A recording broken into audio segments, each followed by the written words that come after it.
On today's Into Your Head podcast number 718, Understanding the Non-Subconscious Self, Drawing a Black Hole in the Sand, How to Measure Nothing, The Thinking Man's Antipasta. Basically, it's just a list. This is just a gimmick. This is just a gimmick to make it sound like there's stuff coming up. Of course there's stuff coming up, but it's nowhere near as organised as it sounds when I put in a list like that. That's just basically, that's just words. Although I say just words.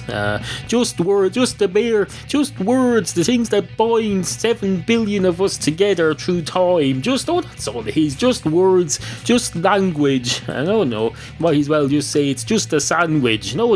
If you say it's just a sandwich, it's just a thing that's going to keep you alive all day till you can get home and make a proper meal for yourself. And then while you're at it, you breathe stuff that's just oxygen and just air, and then drink stuff that's just water. Oh no, you could manage perfectly well without it. No air or oxygen or water or sandwiches or languages or words all day, and you'll be perfectly fine. But try going without it for more than a few days, and then I can tell you'll realise there's a lot more to this introduction than just a gimmick, and lots more.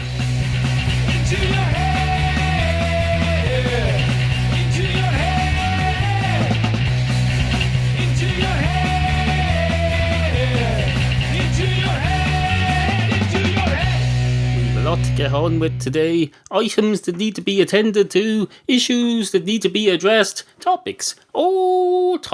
We've got lots and lots of topics. We're positively booming to the seams with topics. We've got topics coming out of this air, this very air that surrounds me. It's like that Paul McCartney song. What was it?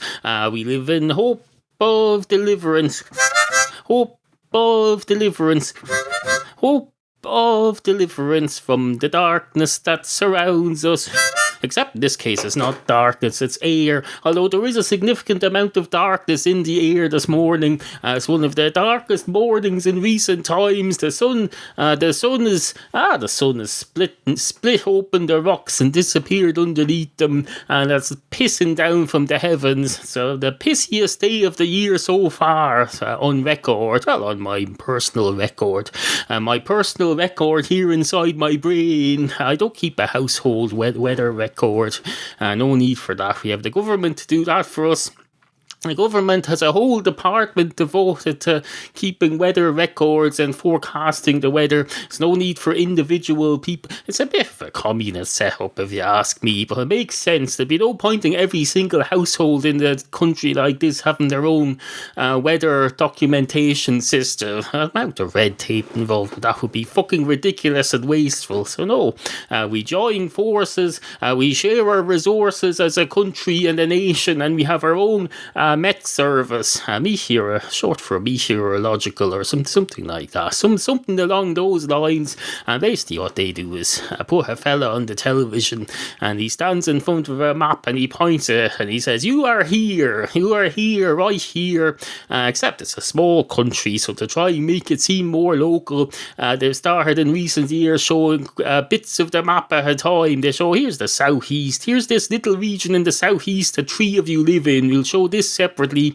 This part of the southeast will give it its own little cloud thing there, and then they slide up to the northeast and they say, this little bit here, here's your cloud. It's exactly the same as the cloud for the southeast, but they show it separately to make it feel like they're visiting your part of the country. And then they swing over to the Midwest and they show the exact same cloud, except it's a duplicate of the cloud. It's the same weather, same old town, same bad planet, same bad crop, except it's a different.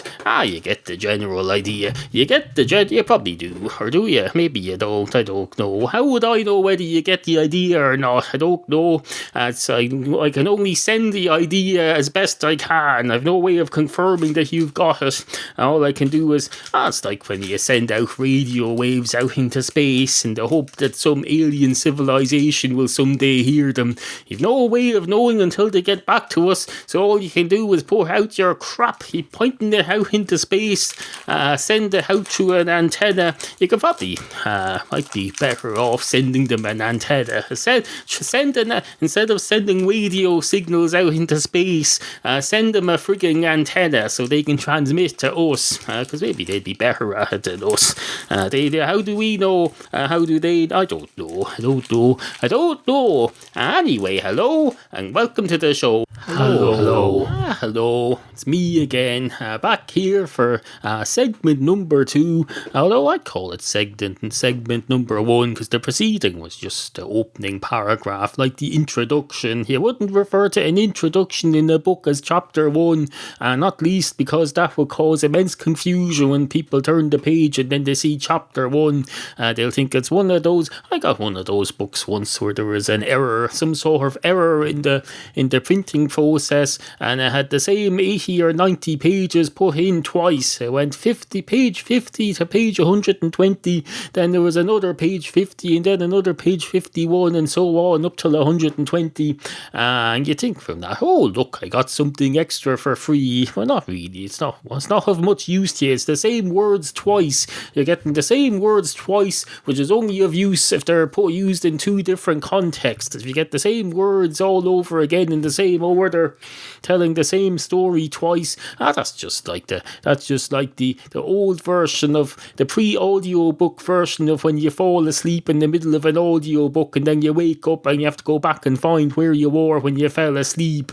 No, I know what you're thinking there. You're thinking you were probably in bed. You were probably in bed when you fell asleep. No, I meant at what part in the audiobook were you when you lost your concentration and succumbed to the dark recesses of the sleeporial mind, when you handed over the keys to your very mind to your so-called subconscious. Your so-called subconscious who's so conscious that it runs frigging Stephen King movies all the way through the night, makes up little movies, plays to you in widescreen in your brain, all about your former schools, about going back to school and failing exams over and over, and we're supposed to believe that that's subconscious. No, that fucking subconscious knows exactly what it's doing. That subconscious is very conscious of what it's doing. It's taking the piss.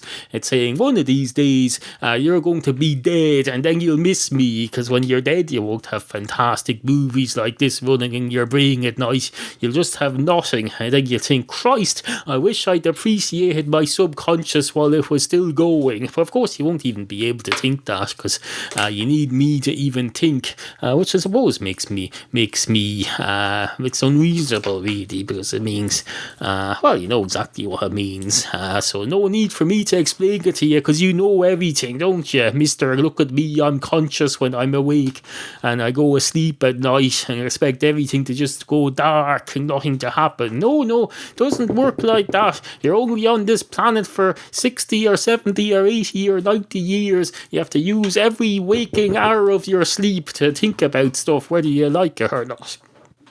That's what my subconscious says to me anyway, although I ignore it. I say, I'm not conscious of you, I'm conscious of everything else but not you. Ironically, I'm the conscious part of my brain, but I have no awareness whatsoever of my subconscious until I turn myself off and become completely unconscious. And then it all starts up. I can tell you, the shit hits.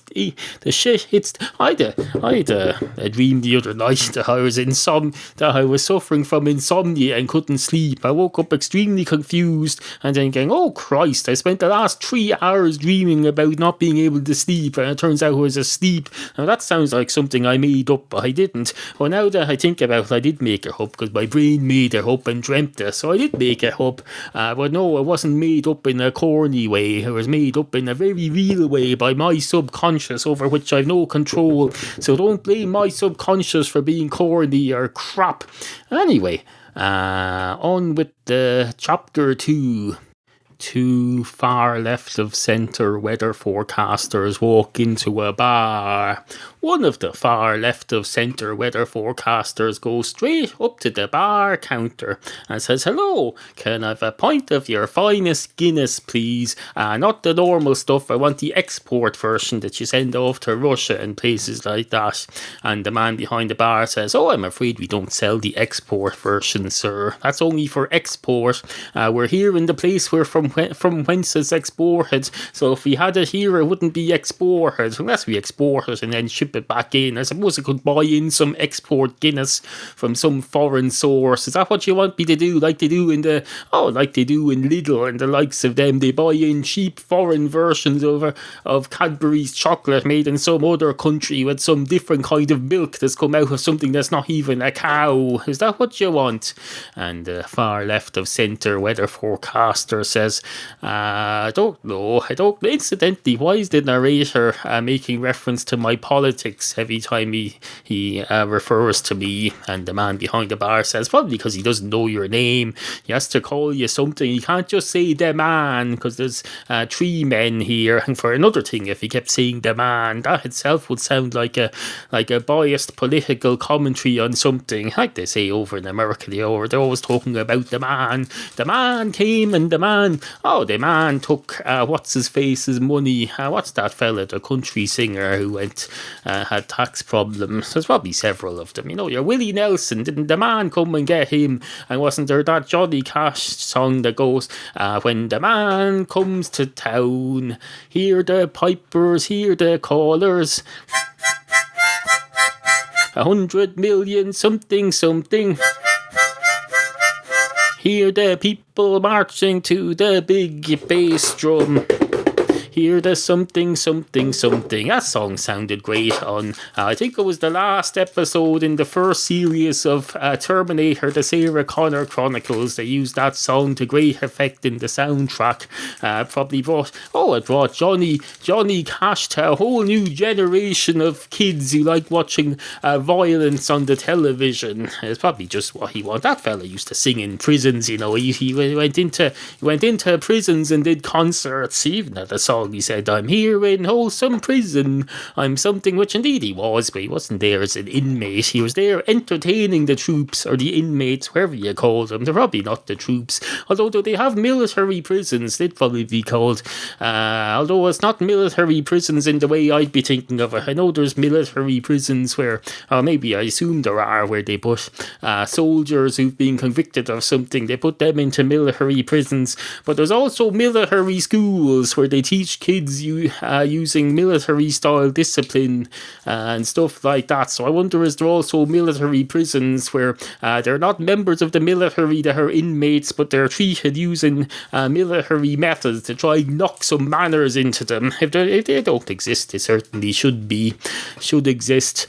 And the far left of centre weather forecaster says, "You're an interesting man, I must say. How's that Guinness getting along?" And the barman says, "I don't know yet. You haven't confirmed your order, so I haven't really started on it. Do you want a non-export version of Guinness?" And far left of centre weather forecaster says, "I suppose if it's the only option, I'll have to take it. I suppose I'll have to have it thrust upon me what's this, some sort of a dictatorship? That's typical. You people, you go on about your dictator countries and you get them mixed up. You think it's the same thing. You hear the word communist and you think, oh, that fella likes communism. It's the exact same thing as dictatorship. He probably wants to be dictated to, and then you go and dictate that to me. Well, I'm not a frigging secretary. I don't need to be dictated upon just because I have different politics than you." And the man behind the bar says, "That's a bit presumptuous. You don't know what my politics are." And the far left of centre weather forecaster says, "Excuse me, I believe I do. You've been going on about military prisons for the last 3 minutes. I think that gives me a clue as to what your politics might be, and I think your politics might be fundamentally flawed. It might be, not least because after listening to you for 3 minutes, I can't figure out exactly what you think about anything." And the man behind the bar says, "Maybe that's what I want you to think. And the man behind the man in front of the bar, the weather fella with the far left politics says, maybe that's what I think then. And the man behind the bar says, well, we're agreed then. I think you and I are a lot more alike than you think. And the far left of centre weather forecaster says, maybe we are. I'll have that stupid non-export Guinness now then, please. Thank you very much. And the man behind the bar says, certainly, sir. Coming right up out of the barrel that's under the floor here, comes up through the pipes, it comes right up to this tap here that I'm pulling away to my heart's content. It's coming right up, thrusting out of the tap and into the glass. This is far better than importing stuff that's already being exported, isn't it? It'd have to be in some stupid bottle. I'd have to get a bottle out and open it for you. You might as well be sitting at home in your sitting room in front of the television if you're going to do that. Why would you want to drink an imported bottle?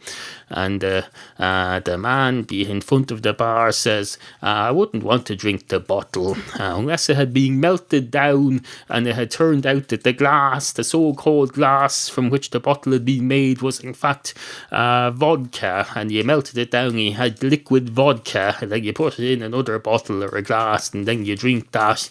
But that seemed a bit unlikely. And the man behind the bar says, this whole situation that we're in here seems a bit unlikely as well, though, but it's happening, isn't it? And the far left of centre weather forecaster says, how do you know what's happening? How do you know? Why am I here? And then both gentlemen suddenly disappear into nothingness. The whole bar disappears. Everything disappears into nothingness, and then nothingness itself disappears. And then there's nothing, there isn't even nothing there. It's not even, that's not to say there's something there. There's just nothing. There's nothing of any note anyway. Although I suppose the fact that there's nothing there is worth noting, but there's nobody or no measurement systems there to note it. That's why we need weather forecasters. If there's, it could be piss and rain all morning today, such as it is now, but if there's nobody there to note it, there might as well be nothing. And if there's going to be nothing, then at least that'll save a bit of, it won't save anything. If there's nobody there to know, if there's nobody there to note the weather, and then there's nothing the next day, and there's nobody there to note the fact that the condition has changed from there being something to there being nothing, then there might as well have been nothing all along, or else there might have well have been something all along. It's not about noting whether there's nothing or whether there's something. It's about noting the change from nothing to something, or from something to nothing. It's not about measurement. Isn't about what there is and what there isn't. Measurement is about what's the change in the situation. Has it gone from 0 to 1 or 1 to 0? That's the basis on which we design pretty much everything nowadays. The computer programmers, they get out their notepads and they say, I'm going to write a program. I'm going to write a computer software program. Let's see. I'll start with 0. I'll go 0, 0. I'm feeling a bit creative today, so I'm just going to take my pencil for a walk and put down a load of 0s and 1s in no particular order and see if they inspire me anywhere. And that's pretty much how you do anything. That's how you do anything. You just do it. That's why the world's here. The world wouldn't be here if someone hadn't sat down one day in the nothingness and says, let's just do something. I don't know what, because there isn't anything yet. I don't even know what is yet. So let's just do something. Let's see where my instinct takes me. Have a bit of what you call it. Don't know what you call it yet, but hopefully that'll come to us in due course. Anyway, on with the show. Now, I know what you're thinking there. You're thinking, oh, that's original. He's got nothing to talk about, so he's spent the last 10 minutes talking about the subject of nothing. Isn't that absolutely hilarious? Isn't that so fucking ironic? Alanis Morissette is going to walk in any minute now and say, oh, look at this. Isn't this great? I can just give up now and retire and leave it to him. Well, there's no need to be sarcastic, you cunt. You're a sarcastic cunt. You're a sarcastic little cunting little whore bag. That's what you are. Or are you? There's a question for you. Are you a sarcastic little cunting little whore bag, or are you just a bog standard normal podcast listener who's doing a little too much over analyze? Not that there's a correct level of over analyzing to do. Anytime you're over analyzing, whether you're doing too much over analyzing or just enough over analyzing, you're still over analyzing. So you can't win, or at least you can't defend yourself. You can't defend yourself against that sort of thing, because by its very nature you'll be. But let's not get bogged down in that. Let's not get bogged down in the politics of criticization. Is that a word? It's probably not. Is criticization a word? Who will we ask? Will we ask the internet? Let's ask the internet. Is critique? Let's see. Is criticization? I'm going to use the Western European spelling of criticization. Let's see. CRITIQ. UICIS. I mightn't have that right. Hopefully spell checker will help. Now sometimes spell checker on these computers hops in, depending what system you're searching, it hops in and changes it to the American spelling, but it's probably pretty much the same. Anyway, is criticization a word? ? Search. Let's have a look at this now. Your search is criticization a word? ? Did not match any documents. Suggestions. Make sure that all words are spelled correctly. Let's have a look. Well, is yes, that's not a problem. Criticization, not sure about that, obviously. And word, they're spelled correctly. So it's at least 75% correct. So surely to Christ, Google, you should be able to fill in the rest for me. Welcome to the new way to find your favourite Google products. Click the grid to take a look. There's no grid. Oh, there it is. There's the grid. Plus Neil, search, YouTube, maps, played. You fuck off, Google, with your crap. Fuck off with your crap. Go way out of that trying to get me to do stuff. I don't want to be doing stuff. The whole point of a Google is to prevent me having to do anything. I don't want to have to think ever about anything. I want to be just like my ignorant listeners. I want to never think about anything and just rely on the world around me, specifically the world of the internet, to fill in the gaps for me on everything. But apparently it's too much to ask Google whether criticization is a word. Maybe it's trying to tell me something from that response that it gave me there. Maybe it's telling me that it's not a word.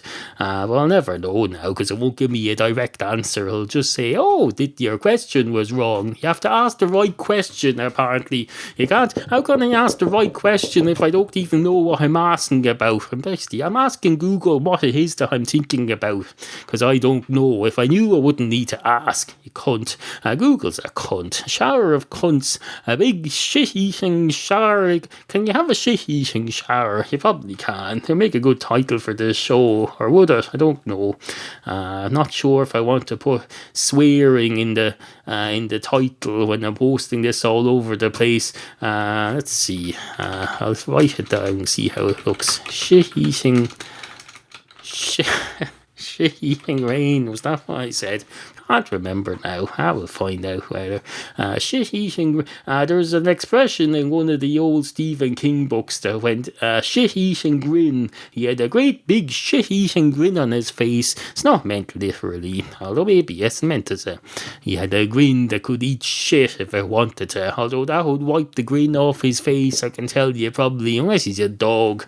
And if a dog has a shit-eating grin on its face, it may well have been eating shit, but it's not a real grin. You're just amplifomorphizing your pet if you think your dog is grinning. Dogs don't smile. I get that. There you go. There's a better title. Dogs don't smile. Dogs, or maybe I should call it Do Dogs Smile, because I don't want to give it all away in the title. There we go. Do Dogs Smile. That's better. I don't know. Let's see. Dog. I don't know. We'll work on that later. Anyway, suffice to say, on with the show. Into your head. Do you like this programme? Well, it's about time you proved it. Search for Into Your Head in iTunes, leave a 5-star rating and write a nice review under it. Do it today. It's been 6 years, you know. I'll be checking. I eat podcast listeners for breakfast, you know. Breakfast. Anyway, review the podcast in iTunes. It's important. Hash browns and toast, please. Remember, we value the opinions of you, the humble and ignorant listener. Email studio@intoyourhead.com. Support the Podcastual Arts at no cost to you. Just click through the Amazon link at intoyourhead.com whenever you go shopping for anything, even if you use Amazon UK or Canada. We'll take your weird foreign money here. We're not proud. Just visit intoyourhead.com and click on the appropriate Amazon banner. Now, this will be, according to my records, this will be chapter, if we're still doing the chapter counting thing, which I suppose we are. That's why we do these things. You come up with a gimmick and use it as a running thing throughout an episode. So earlier on, I referred to chapter 1. So this will be chapter, let me see, 2, 3, 4, that's an ad break. That's around chapter 5 or 4. I'm not sure really. I can't really scroll down to count the segments at the moment because it would mean closing the recording window and then we'd no longer be recording. So this is chapter whatever it is. We're very welcome to it. And coming up in this chapter of the show, well, it probably ends here because if I'm moving on to something else now, we need to start a new chapter. You need to draw a line in the sand. Draw a metaphorical line in the sand, or you can draw a real line you can draw a metaphorical line in the sand with your finger, and it'll seem very real. You can run your finger through the sand and feel like you're drawing a line, and you think you've drawn a line there, but I can tell you all you've done is make a little dugout that's just empty air, oxygen and H2O and wherever the hell else is in air. That's not a real line at all. That's you've removed some sand from the area. You've removed all essence of sand and everything from the area. You haven't drawn anything at all. There's no ink involved.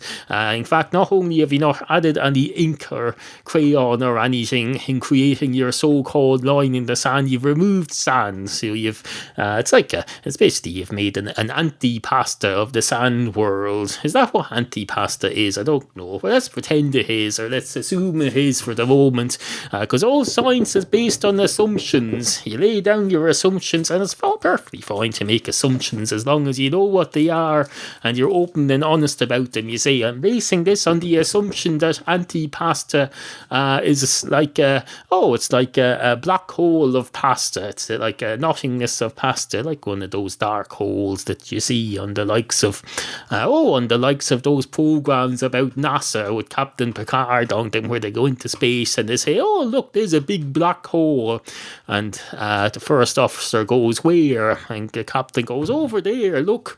And the first officer says, I can't see anything. And the captain goes, exactly. And the first officer says, we're turning into a parody of ourselves, you know. And the captain says, we are not. We're a parody of the original Star Trek series, except we can do that because we're better, because we've got flashy graphics and better personalities and characters, and everyone prefers us anyway, so we can afford to have a bit of humour and a bit of it's not self-deprecation, it's deprecation of what came before us, of which we pretend to be respectful but we're not. And I've got no hair and everyone still thinks I'm great, and I'm off now doing my King Lear or whatever I do when I'm not doing Star Trek. I do King Lear, although he does your man in that thing, doesn't he, as well, the cartoon, what's it called? Not Family Guy, the other one. Captain Picard is in the other one that's not Family Guy, but it's related. You know the one with the thing, a fella, American Dad, that's the one. American Dad's boss, and that is the same fella who plays Captain Picard, except he only plays him in audio form. It's the first It's ironically, modern television has gone back to using radio acting. It's the same as acting for radio, except they draw pictures to go with it. Back in the old days, if you had American Dad, you'd record all the voices the same way as they do now, except you wouldn't go and draw pictures about it, except maybe you draw one picture to put in the radio listings magazine that the BBC used to put out. For apart from that, no, you certainly wouldn't be drawing tens of thousands of pictures to go with it, that are played at fast motion over the space of a half-hour radio show. No. I suppose you have to change with the times, or adapt to you have to adapt wasn't that what they say in the army? They train people, adapt and move, adapt and something. Isn't there a thing they train in the military? They say, adapt and something like that. Anyway, let's look it up. There is some phrase they're always using that's very clever. Hold on, adapt and don't let me down this time, Google, or I'll kick your head in. Adapt. Oh, improvise, adapt and overcome. I knew it was something like that. Improvise, adapt and overcome. Of course, it goes without saying, so I won't say what I was going to say was an of course, because it goes without saying. I'm not going to say it. Anyway, good morning. Into your